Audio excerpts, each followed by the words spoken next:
નમસ્કાર વિદ્યાર્થી મિત્રો આજે આપણે આ વિડીયોની અંદર ધોરણ 7 વિષય ગુજરાતી પાઠ 3 સ્વાધ્યાયન પોથી એટલે કે સ્વાધ્યાય પોથીના તમામ સોલ્યુશન જોવાના છીએ।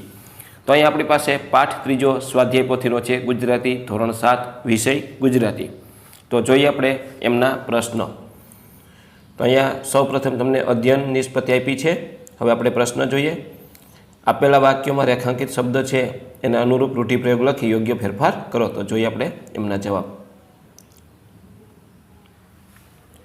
પેલું, બધા જ ભાઈબંધો ભેગા થઈ ગપ્પા મારતા હતા। તો જવાબ આવશે બધા ભાઈબંધો ભેગા થઈ જીભના ઝપાટા મારતા હતા। બીજું, આજે તો મેહુલાએ મર્યાદા મેલી દીધી છે। તેનો જવાબ આવશે આજે તો મેહુલાએ માજા મૂકી દીધી છે। ત્યાર પછી ત્રીજું આવે છે સમર્થ કંઈ પણ વાત કરે એટલે ગોલું એની વાતને ટેકો આપે જ। તો એનો જવાબ આવશે સમર્થ કંઈ પણ વાત કરે એટલે ગોલું ટાપસી પૂરે। ત્યાર પછી ચોથું, છગન જરાક દોડવામાં હાંફી જાય અને રેસ જીતવાના વ્યર્થ વિચારો કરે। છગન જરાક દોડવામાં હાંફી જાય અને રેસ જીતવાના ખાલી ઘોડા દોડાવે છે। તાલુકાની ચિત્ર હરીફાઈમાં પહેલો નંબર લાવી વૃંદાએ ગામની આબરૂ રાખી લીધી। તો જવાબ આવશે તાલુકાની ચિત્ર હરીફાઈમાં પહેલો નંબર લાવી વૃંદાએ ગામનું નામ રાખ્યું। ત્યાર પછી આગળ જોઈએ તો પ્રશ્ન બીજો આવે છે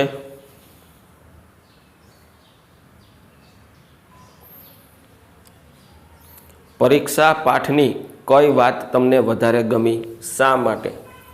તો જવાબ છે પરીક્ષા પાઠમાં મને મહાદેવ ગાયને કોઈના ખેતરમાં ન છોડતા બધાના ખેતરમાંથી હાંકી કાઢી તે વાત ખૂબ ગમી, કારણ કે મહાદેવની પરીક્ષા હોવા છતાં તે ગાયને ખેતરમાંથી હાંકતો ગામ સુધી મૂકી આવ્યો।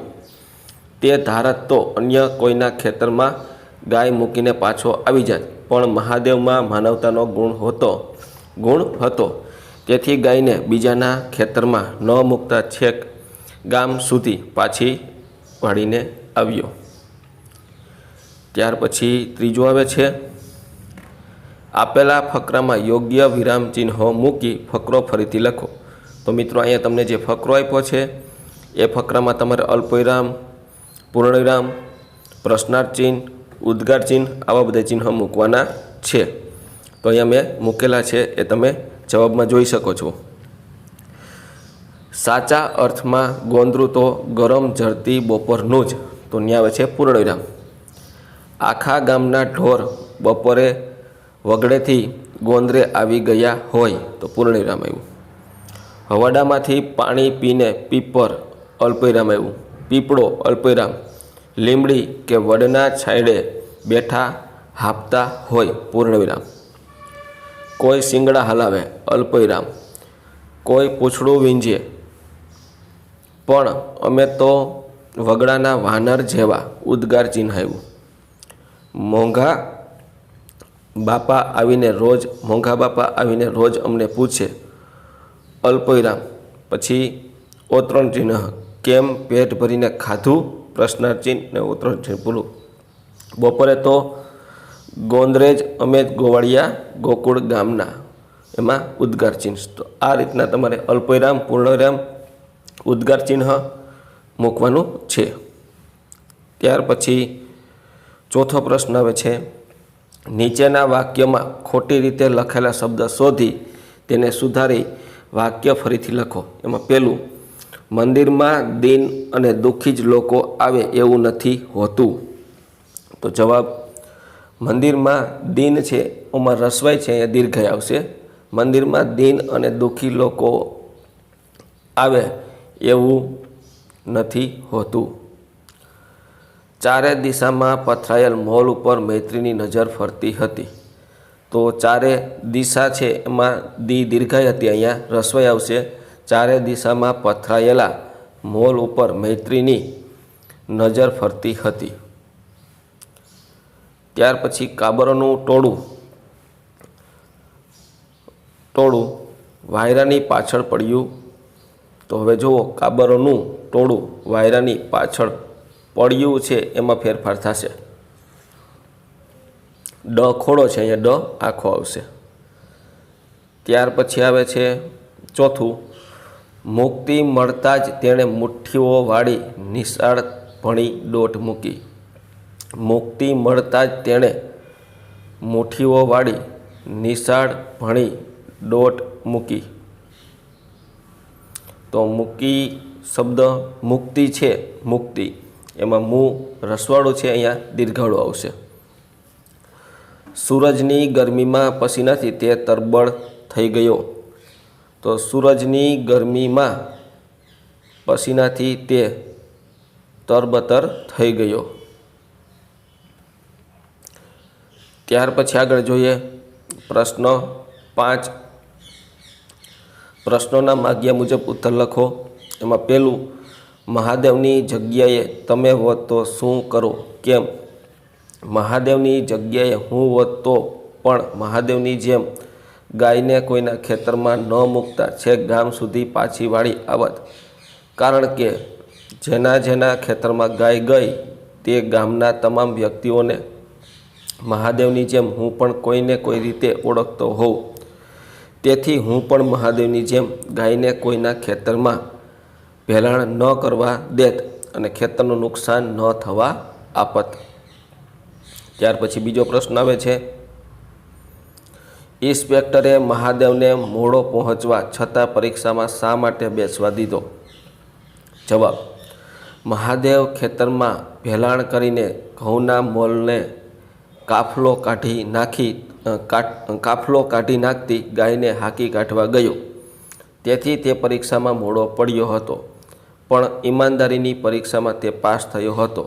મહાદેવની આંખોમાં વહી રહેલી માનવતાની સરવાણી જોઈને તેને ઇન્સ્પેક્ટરે પરીક્ષામાં બેસવા દીધો. ત્યાર પછી ત્રીજું આવે છે, ઇન્સ્પેક્ટરે જોયું તો મહાદેવની આંખોમાં આંસુ ન હતા પણ માનવતાની સરવાણી હતી. આ વાક્ય દ્વારા તમે શું સમજી શક્યા? ઇન્સ્પેક્ટરે જ્યારે મહાદેવને પૂછ્યું કે કેમ મોડું થયું ત્યારે મહાદેવ રડતો રડતો બનેલી ઘટના જણાવે છે. ત્યારે ઇન્સ્પેક્ટરને લાગ્યું કે મહાદેવ જાણે પોતાને પૂછી રહ્યો હોય કે હરાઈ ગાયને કોના ખેતરમાં મૂકવી. મહાદેવ પરીક્ષામાં ભલે મોડો પડેલો પણ ઈમાનદારીની પરીક્ષામાં પાસ થયો હતો. આથી ઇન્સ્પેક્ટરે તેને પરીક્ષામાં બેસવા આપે છે. પ્રશ્ન 4,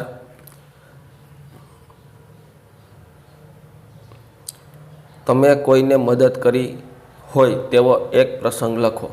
એક વખત મારી શાળામાંથી પ્રવાસ જવાનો હતો. અમે બધા મિત્રો પ્રવાસમાં જવા માટે નામ નોંધાવ્યા અને પોતાની ફી અમારા વર્ગ શિક્ષકને ભરી દીધી. પણ અમારા એક મિત્ર પ્રવાસમાં નામ નોંધાવ્યું ન હતું. તપાસ કરતાં ખ્યાલ આવ્યો કે તેની પાસે પૂરતા પૈસા ન હતા. આથી તેણે પોતાનું નામ નોંધાવ્યું નથી. મેં મારી પાસે પડેલા પૈસામાંથી થોડા પૈસા તેને આપી તેના પ્રવાસ માટેની ફી ભરી દીધી. આ રીતે તે અમારી સાથે આવીને પ્રવાસનો આનંદ માણી શક્યો. જો તે પ્રવાસમાં ન આવે તો ખૂબ જ દુઃખી થાત. આમ સારું કાર્ય કરવાની ખુશી પ્રાપ્ત થઈ. ત્યાર પછી મિત્રો આપેલા કોષ્ટકમાંથી પ્રાદેશિક બોલીના તથા અન્ય બનતા શબ્દ શોધી તેના પર રાઉન્ડ કરો અને તે શબ્દ લખો. તો મિત્રો અહીંયા મેં શબ્દ લખ્યા છે. આ રીતના શબ્દ તમારે પણ લખવાના છે. મેં રાઉન્ડ કરેલા છે. આ મુજબ તમારી સ્વાધ્યાયન પોથી છે એમાં રાઉન્ડ કરી અને તમે આ રીતના શબ્દ લખી શકો છો. હું અહીંયા શબ્દ લખ્યા છે વાંચું છું અને એ શબ્દ પર તમે રાઉન્ડ કરજો.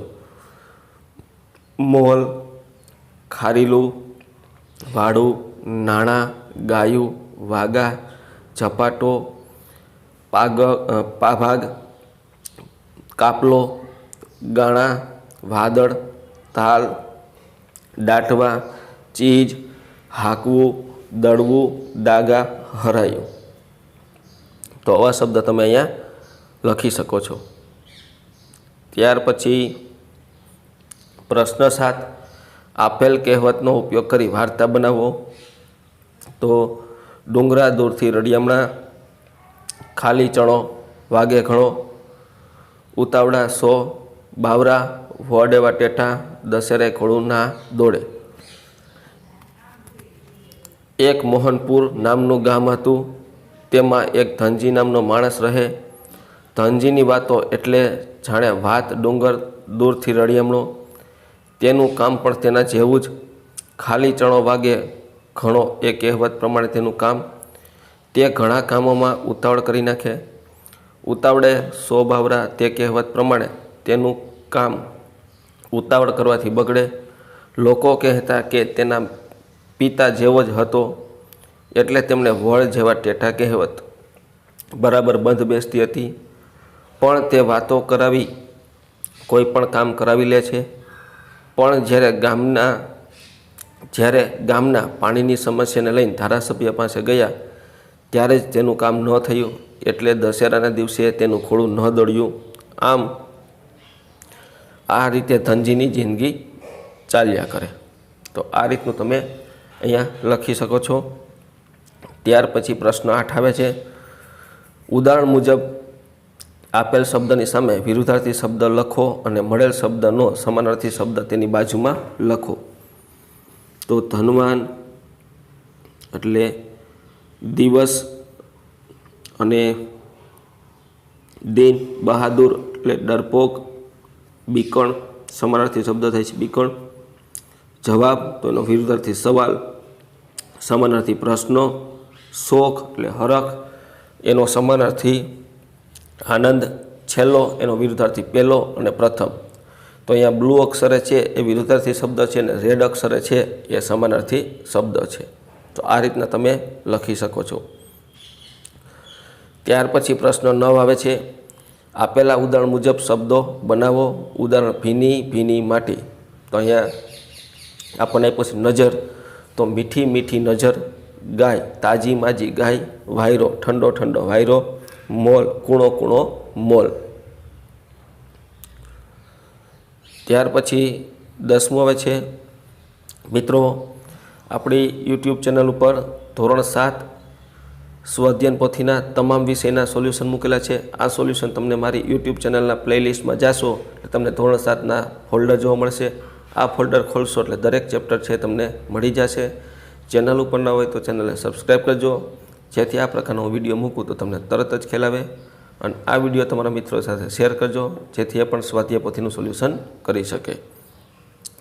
પ્રશ્ન નંબર 10, શાળાના સાંસ્કૃતિક કાર્યક્રમમાં એક પાત્રીય અભિનયમાં તમારે મદારીનું પાત્ર રજૂ કરવાનું છે, તે માટે તમે ક્યાં ક્યાં સંવાદો રજૂ કરશો તે નીચે લખો। તો જવાબ છે એ, છેટો રે જે બાપ ખૂબ ઝેરી સાપ છે, ગીરના જંગલમાંથી પકડેલો સાપ છે, 2 મોઢાવાળો બતાવું કે 1 મોઢાવાળો બતાવું, ઉડતો બતાવું કે ચાલતો બતાવું, સાપના દર્શન કરી સાપને દૂધ માટે દાન આપજો બાપ, સાપ ભગવાન શંકરનું વાહન કહેવાય બાપ, નાગ દેવતાના આશીર્વાદ લેજો બાપ, નાગ દેવતાને ખુશ કરજો બાપ। તો આ રીતનું તમારે સંવાદનો લખવાનો છે। તો મિત્રો આ હતું આપણું ધોરણ 7 વિષય ગુજરાતી પાઠ 3 પરીક્ષામાંનું સ્વાધ્યાય પોથીનું સંપૂર્ણ સોલ્યુશન। આવા જ સોલ્યુશન મેળવવા માટે ચેનલને સબસ્ક્રાઈબ કરો અને વિડીયો તમારા મિત્રો સાથે શેર કરો।